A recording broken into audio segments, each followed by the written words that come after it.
Hello everyone, welcome to my YouTube channel target MPTET. इसके पहले वाली वीडियोस हमने स्टार्ट किया है सोशल साइंस की पेडागोजी और चैप्टर वाइज हम इसकी समरी देख रहे हैं। आज का टॉपिक होगा classroom processes, activities and discourse. Topic से ही आप समझते हैं कि क्लासरूम में क्या क्या चीज़ें की जाती है, क्या ऐसी एक्टिविटीज़ है, क्या डिस्कोर्स होने चाहिए जिससे स्टूडेंट को एक बेटर कॉन्सेप्ट मिल पाए। तो आइए देखते हैं। Classroom meaning, objectives and process. अब हम देखेंगे क्लासरूम में क्या क्या चीज़ें होती है, क्या प्रोसेस होती है जिसके थ्रू स्टूडेंट्स में कॉन्सेप्ट को क्लियर किया जाता है। To develop skill of social objectives are first is to develop skill of social coexistence among learners. Learners है मतलब कि जो स्टूडेंट्स हैं उनको हम सिखाएंगे कि जब आप सोसाइटी में निकलेंगे तो उनके साथ आप कैसे को एग्जिस्ट करेंगे, कैसे चीज़ों को सीखेंगे और कैसे बिहेव करेंगे। Second, to develop sense of belongingness among learners. Belongingness मतलब अपनेपन। अगर कोई भी स्टूडेंट चीज़ों को अपनेपन के साथ देखेगा तो वो बेटर चीज़ों को करेगा और बेटर तरीके से चीज़ों को समझेगा। Third, to prepare accountable citizens for future. आने वाले फ्यूचर के लिए हम बच्चों को प्रिपेयर कर रहे हैं ताकि वो अपने कंट्री के लिए एक अच्छे सिटीज़न के तौर पर निकले। Fourth, to develop life skills among learners. Students को हम सिखा रहे हैं कि वो कैसे लाइफ में प्रोग्रेस करेगा, किस तरीके से उसको बिहेव करना चाहिए। टोटल हम बोल सकते हैं कि जो उसका जब आप एक स्टूडेंट को स्कूल में लाकर छोड़ते हैं तो वो अपने सिर्फ एटमॉस्फेयर से चीज़ों को गैदर किया हुआ होता है। जब वो स्कूल में आता है तो वो डिसिप्लिन सीखता है, वो मैनर्स सीखता है, क्योंकि टीचर उसको एक एटमॉस्फेयर क्रिएट करता है, उसमें वो स्टूडेंट को एक तरीके से सारी लाइफ स्किल्स कैसी होनी चाहिए, किस तरीके से ट्रीट करना चाहिए, किस तरीके से बिहेव करना चाहिए और दूसरी चीज़ें जो है जो स्टूडेंट के लिए बहुत इंपॉर्टेंट है वो चीज़ें वो स्कूल में सीखता है। तो this are the objectives and process of classroom. Classroom के लिए जो तीन चीज़ें हैं जो इम्पॉर्टेंट है वो है टीचर बिहेवियर, स्टूडेंट बिहेवियर और अदर प्रोसेस जो क्लास में होती है। फर्स्ट हम देखेंगे टीचर बिहेवियर। तो टीचर का बिहेवियर कैसा होना चाहिए। सबसे पहले तो जो टीचर होगा वो प्लानिंग करेगा कि उसे किस तरीके से एटमॉस्फेयर क्रिएट करना है, किस तरीके से स्टूडेंट्स को जो उनकी टेक्स्ट बुक है वो समझ पाए, उसके लिए उनको कैसे लेसन प्लान करना है। तो सबसे इम्पॉर्टेंट होता है प्लानिंग। Second is instructions. जो टीचर है वो स्टूडेंट्स को इंस्ट्रक्ट करेगा हर एक चीज़ के लिए, कैसे पढ़ना है, कैसे लिखना है, किस तरीके से सारी चीज़ें करनी है, एग्ज़ाम में हो या रियल लाइफ में हो, तो वो काइंड ऑफ इंस्ट्रक्शंस दे रहा है स्टूडेंट्स को। Third is management. टीचर जो है क्लास में ऑब्वियसली कितने सारे टाइप्स के अलग अलग बच्चे होते हैं, अगर वो सही तरीके से मैनेज नहीं कर पाएगा स्टूडेंट्स को तो कोई मतलब नहीं है, क्योंकि टीचर का मेन काम तो वही है कि वो किस तरीके से सारे पीयर्स के बीच में जो बिलोंगिंगनेस है वो सारी चीज़ों को समझ पाए, स्टूडेंट्स को समझा पाए और मैनेज कर पाए इतने सारे स्टूडेंट्स को एक साथ और सही तरीके से बच्चों को गाइड कर पाए। तो this are the three principles जो कि टीचर्स के बिहेवियर में इम्पॉर्टेंट होनी चाहिए क्लासरूम में गाइड करते वक्त। Planning, instructions and management.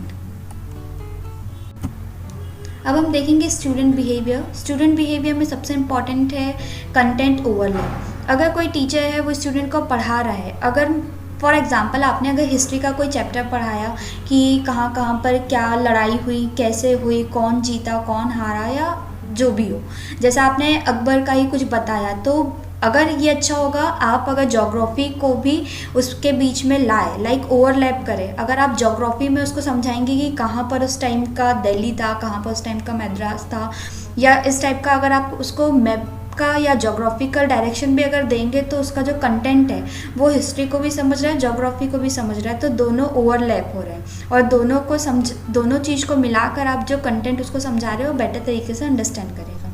तो कंटेंट ओवरलैप जो है ये हमने देखा। इंगेज टाइम, हमने देखा है कि स्टूडेंट्स का बिहेवियर कई बार ऐसा हो जाता है कि आप कुछ भी पढ़ा रहे हैं, वो एकदम बोर हो रहा है और पीछे बैठा हुआ है, उसको कोई मतलब नहीं आप क्या पढ़ा रहे हैं, क्या कर रहे हैं, वो सिर्फ अपने आप में रहेगा। तो ऐसा नहीं करना है। या कई बार देखते हैं कि टीचर इतना टीचर सेंटर्ड होकर पढ़ाता है कि स्टूडेंट जो है वो चीज़ों को नहीं समझते हैं या वो एकदम बैठे हुए कुछ नहीं कर रहे, किसी भी टाइप का इंगेजमेंट नहीं है टीचर और स्टूडेंट्स के बीच या लिंक नहीं है। तो इसलिए इम्पॉर्टेंट है कि आप स्टूडेंट्स को भी एक्टिविटीज़ देते रहे ताकि वो टाइम के साथ इंगेज रहे और चीज़ों को समझें। सक्सेस, सक्सेस तो ऑब्वियसली जब कोई भी टीचर, ये तो फीडबैक हुआ ना, अगर कोई टीचर कुछ पढ़ाया उसके बाद जब स्टूडेंट उस चीज़ को समझ लेता है अच्छे से, तो ऑब्वियसली समझ कर अगर वो एग्ज़ाम में उसको लिख रहा है या वो अपने रियल लाइफ में चीज़ों को अडॉप्ट कर रहा है, तो वो टीचर की भी सक्सेस है, स्टूडेंट की भी सक्सेस है। सो दैट्स इट। अदर प्रोसेस की बात करें तो classroom atmosphere and moral. Obviously जो स्टूडेंट है वो अपने घर से आता है, उसको उस टाइप का एटमॉस्फेयर नहीं मिला होता है कि वो चीज़ों को समझे, क्योंकि अभी तक वो अपने घर पर रहा है। घर पर जो चीज़ें उसने सीखी है वो उसकी जनरल वे में सीखा है कि किस तरीके से क्या होता है, लाइक खाना पीना, किस तरीके से बिहेव करना है, वो सब उसने अपने घर से सीख लिया है।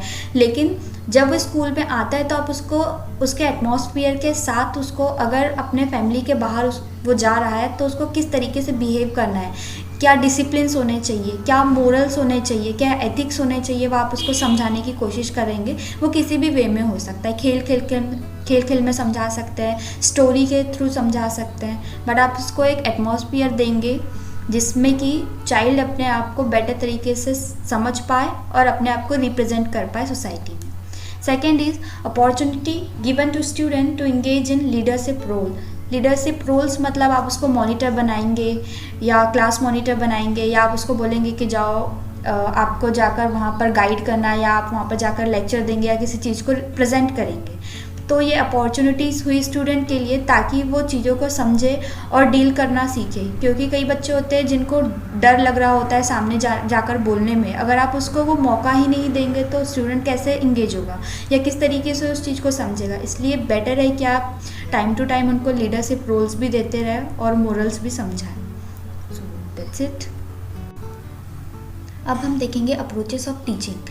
First is teacher center. The teacher is perceived to be the only reliable source of information. इसमें कहा है कि जो टीचर है वो ही एक ओनली सोर्स है इन्फॉर्मेशंस का बच्चों के लिए। ऑब्वियसली टीचर तो है ही, क्योंकि वो टेक्स्ट बुक पढ़ रहा है, वो बच्चों को समझाने की कोशिश कर रहा है, तो कहीं ना कहीं ये चीज़ सही है। Learner centre. The belief is that learner is also an important source of information. Obviously ऐसा नहीं है कि टीचर को हर चीज़ आती है, ऑब्वियसली उसे चीज़ें आती है, लेकिन अगर वो लर्नर्स का या स्टूडेंट्स का भी एक्सपीरियंस अगर वो सुन ले या लर्नर्स के पॉइंट ऑफ व्यू को भी अगर वो जान ले तो बेटर होगा दोनों के लिए। हो सकता है कई बार हमने देखा है कि हम बोलते हैं कि आप किसी से भी कुछ भी सीख सकते हैं, तो इसमें भी हमने देखा कि जो लर्नर है वो भी सोर्स ऑफ इन्फॉर्मेशन होते कहीं ना कहीं। सब्जेक्ट मैटर सेंटर्ड की बात करेंगे तो obviously subject matter is more important than any other thing. तो ऑब्वियसली ये तो है ही कि सब्जेक्ट मैटर इंपॉर्टेंट होता है, लेकिन ऐसा नहीं है कि सब्जेक्ट मैटर ही सब कुछ होता है या आप एकदम बिल्कुल सब्जेक्ट के इर्द गिर्द ही घूम रहे हैं, आप कोई भी एक्सपीरियंस या कोई भी ऐसी चीज़ें नहीं बता रहे जिससे स्टूडेंट उसको रियल लाइफ से कनेक्ट कर पाए। Fourth, teacher dominated. The teacher's voice is heard and it becomes the sole dispenser of information. Teacher dominated जो अप्रोच है वो सबसे बेकार बोल सकते हैं हम उसको, क्योंकि सिर्फ टीचर ही बोलेगा और स्टूडेंट बस सुन रहा है। हमें ये भी नहीं पता होता ना कि बच्चा उस चीज़ को परसीव कर रहा है नहीं कर रहा है, सुन रहा है नहीं सुन रहा है, या उस चीज़ पर वो कैसे रिएक्ट करेगा, ये हमको नहीं पता होता अगर कोई टीचर डोमिनेटेड अप्रोच को अपनाता है क्लास में। Fifth is interactive approach. ये सबसे अच्छी अप्रोच है इंटरेक्शन वाली। Student are given the opportunity to interact with teacher and other student. Obviously जब आप इंटरेक्ट करने का मौका देंगे बच्चों को तो वो टीचर के साथ भी एक बॉन्डिंग बना पाएगा, स्टूडेंट के साथ भी बना पाएगा, तो वो चीज़ों को समझ भी पाएगा और समझा भी पाएगा। तो ये अप्रोच सबसे इम्पॉर्टेंट है और सबसे अच्छी अप्रोच है। Constructivist approach. The opportunity to construct and meaning out for what they are taught by connecting them to prior experiences. Obviously ये भी अप्रोच बहुत यूज़फुल है, क्योंकि जब आप कोई भी एक पर्टिकुलर एग्जांपल, आपने किसी स्टूडेंट को कोई एक्टिविटी दी या कुछ भी चीज़ समझाई, आप उससे बोल रहे हैं कि आप इसके बारे में क्या जानते हैं आप हमको बताओ, और उसके बाद आप अपनी इंफॉर्मेशन उनको दे रहे, तो स्टूडेंट पुराना और प्रायर नॉलेज और जो उसने न्यू नॉलेज गेन किया है वो दोनों को कनेक्ट करेगा और एक मीनिंग निकालने की कोशिश करेगा। और जब वो मीनिंग निकालेगा और कंस्ट्रक्ट करेगा न्यू चीज़ को, तो उसके लिए बहुत अच्छा होगा, क्योंकि वो बेटर तरीके से चीज़ों को समझ पाएगा, अंडरस्टैंड कर पाएगा, ऑल्सो समझा भी पाएगा दूसरों को। तो इंटरैक्टिव अप्रोच और कंस्ट्रक्टिव अप्रोच ये दोनों बहुत अच्छी अप्रोचेस है टीचिंग के लिए। अब हम देखेंगे टीचिंग मेथड और techniques. First is lecture method. It is a teacher-centered approach in which learners act as a passive learner. Obviously इसके पहले हमने देखा टीचर सेंटर्ड क्या होता है कि टीचर सेंटर्ड में है वही एक रिलायबल सोर्स है इन्फॉर्मेशन का. इसमें टीचर जो है वो एज अ एक्टिव पार्टिसिपेंट रहेगा और जो लर्नर्स होंगे वो पैसिव रहेंगे. सो हमने देखा लेक्चर मेथड क्या होती है. अब हम देखेंगे डिमॉन्स्ट्रेशन मेथड. द टीचर और एन असाइंड स्टूडेंट और ग्रुप shows दो demonstration how a process is done while the other students becomes observers.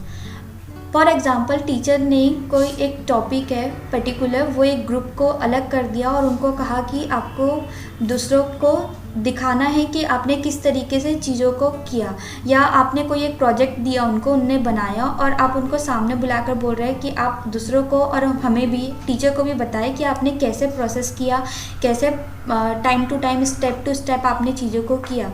इसमें जो अदर स्टूडेंट है वो ऑब्जर्वर्स रहेंगे और जो पर्टिकुलर ग्रुप है वो शो करेगा और जो टीचर है वो गाइड करेगा. So third is inquiry method. It is a learner-centered approach where learners are given opportunity to explore, inquiry and discover new learning. Inquiry method के लिए हम समझ सकते हैं learner centered तो है ही. अब फॉर एग्ज़ाम्पल टीचर ने स्टूडेंट को बोला कि आप जाइए और सीड होता है ना, बीज, आप बीज लीजिए, उसको उगाइए और उसको बताइएगा कि कितने दिन में आपका जो पेड़ है या पौधा है वो बड़ा हो रहा है, किस तरीके से बड़ा हो रहा है, आपने क्या चीज़ें किया. तो इसमें क्या होगा, स्टूडेंट्स अब जाकर वो चीज़ों को प्रैक्टिकली वो चीज़ करेंगे. तो जब उन्होंने सीड डाला तो कितने दिन में जर्मिनेट हुआ या कितने दिन में उसका पौधा बना, तो वो एक्सप्लोर भी करेंगे नई चीज़ें, इंक्वायरी भी कर रहे हैं कि उसको किस चीज़ की ज़रूरत है. और जब वो पौधा जब सही तरीके से डेवलप हो जाएगा तो वो डिस्कवर कर लेंगे न्यू चीज़ को, और इस तरीके से वो time to time step to step चीज़ों को सीखते आ रहे हैं. तो उन्होंने एक्सप्लोर किया, इंक्वायरी किया और डिस्कवर किया न्यू लर्निंग. तो this is called inquiry method. Fourth is problem solving method. This is the most scientific method in searching for information. Problem solving, obviously जब अगर किसी स्टूडेंट ने काफ़ी सारी चीज़ें डेवलप कर ली या किसी कॉन्सेप्ट को समझा, उसमें अगर उसको प्रॉब्लम है तो वो सर्च करेगा इन्फॉर्मेशन को और डीप समझने की कोशिश करेगा कि उसने गलती कहाँ पर की या क्या ऐसी प्रॉब्लम है जिसकी वजह से उसका जो कॉन्सेप्ट है वो क्लियर नहीं हो पा रहा है. इसमें वो टीचर की भी हेल्प ले सकता है. सो this is problem solving method. अब हम देखेंगे activities inside the classroom. Classroom के अंदर क्या एक्टिविटीज़ है जिसके थ्रू आप स्टूडेंट के साथ इंटरेक्ट कर सकते हैं, स्टूडेंट को चीज़ें समझा सकते हैं. First is verbal question, second case study, cooperative learning, group processing, learning conversations relating theory to practical modelling and modelling. Verbal question से हम समझ सकते हैं कि जो टीचर है अगर उसने एक चैप्टर पढ़ा दिया तो वो स्टूडेंट से पूछेगा कि आप बताइए आपने क्या समझा, मोरल ऑफ द स्टोरी क्या निकली, क्या चीज़ें हो सकती है. तो पहला तो ये हो गया. केस स्टडी, ऑब्वियसली आप जैसे आपने उनको बोला कि आप न्यूज़पेपर लीजिए और आप उनमें देखिए कि किस टाइप की न्यूज़ आ रही है, क्या चीज़ें चल रही है, तो उसमें वो चीज़ों को समझ भी रहा है, चीज़ों को न्यू तरीके से रिप्रेजेंट करने की कोशिश भी कर रहा है. तो ये केस स्टडी हो गया. कोऑपरेटिव लर्निंग, इसमें टीचर, अदर पीयर्स, सारे लोग मिलकर, स्टूडेंट्स मिलकर, टीचर और स्टूडेंट मिलकर कोऑपरेट करेंगे एक दूसरे को. टीचर को समझाएगा, बच्चे समझने की कोशिश करेंगे, बच्चे कुछ रिप्रेजेंट करेंगे, टीचर उनको समझने की कोशिश करेगा. तो ये कोऑपरेटिव लर्निंग है. ग्रुप प्रोसेसिंग होती है, लाइक टीचर ने दो ग्रुप को डिस्ट्रीब्यूट कर दिया और रिप्रेजेंट करने के लिए उनको कोई भी एक टॉपिक दे दिया कि आप प्रेजेंट करिए कि किस तरीके से आपने चीज़ों को समझा. सेकंड ग्रुप जो है उसको ऑब्जर्व करेगा, सेकंड ग्रुप कुछ चीज़ों को समझा रहा है तो फर्स्ट ग्रुप जो है वो उस चीज़ों को ऑब्जर्व करेगा. तो ये ग्रुप प्रोसेसिंग हो गई. Fifth is learning conversations. जब आप क्लास में हैं तो आपको एक टॉपिक या डिबेट टाइप का चीज़ें करवा सकते हैं जिससे कि जो स्टूडेंट है वो कॉन्वर्जेशंस करे. फॉर एग्जांपल आप कोई लैंग्वेज सिखा रहे हैं तो लैंग्वेज सिखाने के लिए आप सिर्फ उसको ग्रामेटिकली प्रोसेस सिखा दिया और उसके बाद आप बोल रहे हैं कि वो सब कुछ सीख जाए, तो ऐसा नहीं है. उसके लिए आपको उनके लिए एटमॉस्फेयर क्रिएट करना होगा. तो इसके लिए आप उनको बोलेंगे कि आप लोग अब क्लास में सिर्फ इंग्लिश में बात करेंगे या जो भी आपकी कोई टारगेट लैंग्वेज है उसमें. तो ये हो गया लर्निंग कॉन्वर्जेशंस, उनके बीच करवाएंगे. Relating theory to practical modelling, obviously जैसे आपने वॉल्केनो पढ़ा या आपने सोलार सिस्टम कैसे होता है ये पढ़ा. तो आप बच्चों को उनके लिए प्रैक्टिकल मॉडल्स बनाने बोल सकते हैं, जिसको हम बोलते हैं कि प्रोजेक्ट वर्क, जिसके थ्रू बच्चों थ्योरी को प्रैक्टिकल जब उन लोगों ने बनाया तो उस चीज़ को समझेंगे कि किस तरीके से थ्योरी में उनमें पढ़ा, उसको प्रैक्टिकली वो कैसे मॉडल करते हैं। मॉडलिंग जैसे हमने बोला कि आप वॉल्केनो के ऊपर उनको प्रोजेक्ट दे दीजिए ताकि वो चीज़ों को अच्छे से समझें। सो that's it. Now activities outside the classroom. Classroom के बाहर भी ऐसी क्या एक्टिविटीज़ है जिसके थ्रू आप बच्चों के अंदर बेटर चीज़ों को लेकर अंडरस्टैंडिंग बना सकते हैं। तो first is day and overnight visit to specific location related to topic. For example, आप उनको दिन में, रात में, कहीं भी आप उनको विज़िट करवा सकते हैं ऐसी लोकेशंस पर जो कि रिलेट करता हो उस टॉपिक से जो आप उनको पढ़ा रहे हैं। फॉर एग्ज़ाम्पल, आप उनको किसी भी क्रॉप्स के बारे में पढ़ा रहे हैं कि वीट कैसे होती है या राइस कैसे होता है, तो आपने उनको एक प्रैक्टिकल नॉलेज कैसे दे पाएंगे। आपने उनको थ्योरेटिकल तो पढ़ा दिया जो टेक्स्ट बुक में लिखा हुआ है, लेकिन आप उसको प्रैक्टिकली शो करने के लिए आप फार्मर्स के पास जा सकते हैं, उनकी जो खेती है उन लोगों ने कैसे किया ये सारी चीज़ें उनको दिखा सकते हैं, और किस तरीके से वीट को आपने पिक्चर में देखा और अब आप उसको रियल में देख रहे हैं। तो आप इस तरीके से रिलेटेड टॉपिक को लेकर लोकेशंस पर जाकर बच्चों को विजिट करवा के चीज़ें समझा सकते हैं या सिखा सकते हैं। फील्ड ट्रिप्स एंड सर्वे, जैसे हमने अभी बात किया, फील्ड ट्रिप्स कर सकते हैं। आपको जिस भी चीज़ को समझानी है, जैसे आप सिल्क कैसे बनता है ये सारी चीज़ों को लेकर समझानी है, तो आप वहाँ पर जा सकते हैं जहाँ पर चीज़ें बनती हो, सर्वेस करवा सकते हैं। फॉर एग्ज़ाम्पल, हमने देखा है कि अभी बहुत ज़्यादा बीच में पोलियो कैंपेन चल रहा था कि पोलियो को रोकना है, तो आप उसमें सर्विस करवा सकते हैं बच्चे से कि उनके घर के आसपास कितने बच्चे जो पोलियो से ग्रसित है या किस टाइप की चीज़ें हो रही है। तो इस तरीके से बच्चों में जो इंटरेक्शन की जो कैपेसिटी है वो बढ़ेगी, वो इंटरेक्ट करेंगे तो सोसाइटी में वो किस तरीके से बिहेव करेंगे वो सीखेंगे। स्पोर्टिंग इवेंट्स, तो ऑब्वियसली इवेंट्स स्पोर्ट्स के आप ऑर्गेनाइज करवा सकते हैं। It is important to evaluate the impact of learning outside the classroom on improving achievement and also monitor the participants in these activities by the student, because learning outside the classroom is very successful when it is an integral part of long-term curriculum planning and closely related to classroom activities।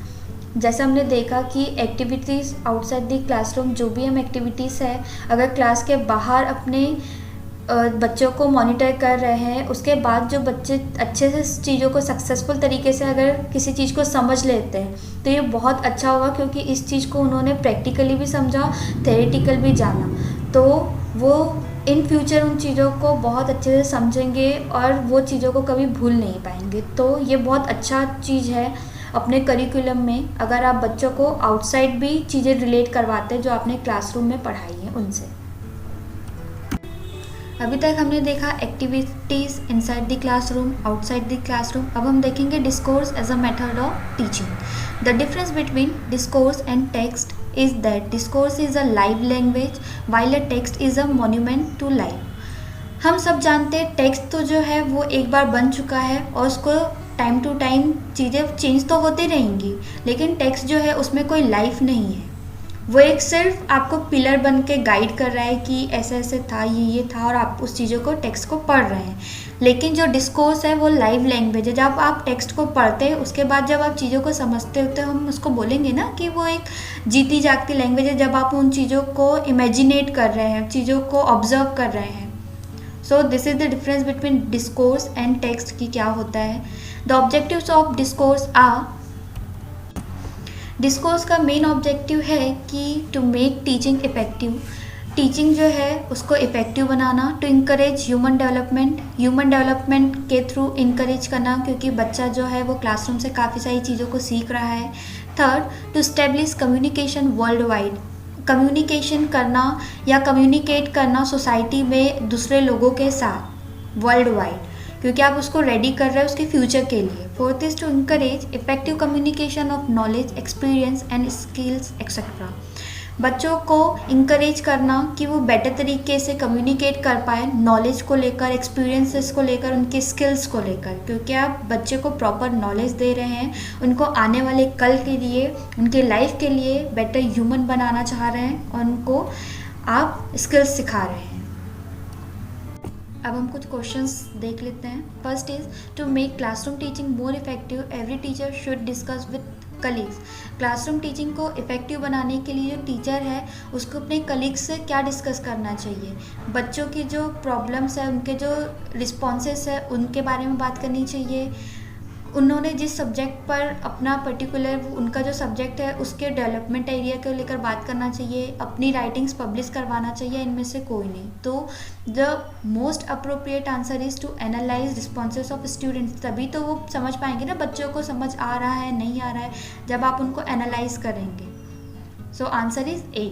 Second is the aim of a teacher is to help students get through in the examination, to make students disciplined, to develop the abilities of students, to develop the social behaviors among students. Obviously ये चारे options जो है वो सही है, लेकिन इसका जो सबसे अच्छा आंसर हो सकता है वो होगा to develop the abilities of student, क्योंकि एबिलिटीज़ के अंदर जो है सारी चीज़ें आ जाएंगी बच्चों की। So answer is C. Third, good teaching is best reflected by attendance of students, number of distinctions, meaningful questions asked by student, pin drop silence in the class. The answer is C, meaningful questions asked by student. Obviously जब teacher ने कोई information दी या कोई कुछ चीज़ को explain किया या पढ़ाया, तो अगर स्टूडेंट कुछ भी नहीं पूछ रहा है दैट मीन्स उन्होंने कुछ भी नहीं समझा, और अगर वो मीनिंगफुल क्वेश्चंस कर रहे हैं दैट मीन्स आप जो भी चीज़ें चाहते थे बच्चों से कि वो चीज़ों को समझे बेटर तरीके से, तो बच्चों ने समझा क्योंकि वो मीनिंगफुल क्वेश्चंस कर रहे हैं तब। तो इसका आंसर होगा सी, क्योंकि अटेंडेंस ऑफ स्टूडेंट्स से हमें कोई मतलब नहीं, कितने डिस्टिंक्शंस बच्चे ला रहे हैं इससे भी हमें कोई मतलब नहीं, क्लास में पिन ड्रॉप साइलेंस है इससे भी हमें कोई मतलब नहीं है। इसका आंसर होगा C. Fourth is a teacher is effective if he or she explains everything in the class, repeat explanation for each students, provide a variety of learning experiences, answer all questions raised by student. तो answer is provide a variety of learning experiences. Obviously जब teacher कोई भी information बच्चों को दे रहा है, सिर्फ text तो उसने पढ़ा दिया, लेकिन अगर वो अपने एक्सपीरियंसेस, पर्सनल एक्सपीरियंस को भी बच्चों के सामने शेयर कर रहा है तो बच्चों को वैरायटीज़ मिलेगी और वो बेटर तरीके से चीज़ों को समझ पाएंगे, क्योंकि वो चीज़ों को कोरिलेट करेंगे। तो answer is C. I hope आप लोगों को क्लियर हुआ हो। So thanks for watching guys. Also अगर वीडियो हेल्पफुल लगी हो तो हमारे चैनल को लाइक, शेयर और सब्सक्राइब करना ना भूलें। आपको कोई भी डाउट हो आप हमें कमेंट बॉक्स में लिख सकते हैं और बता सकते हैं। We will try our best कि आपके कमेंट्स का आंसर हम दें, आपके प्रॉब्लम्स को हम सॉल्व करें। Thank you.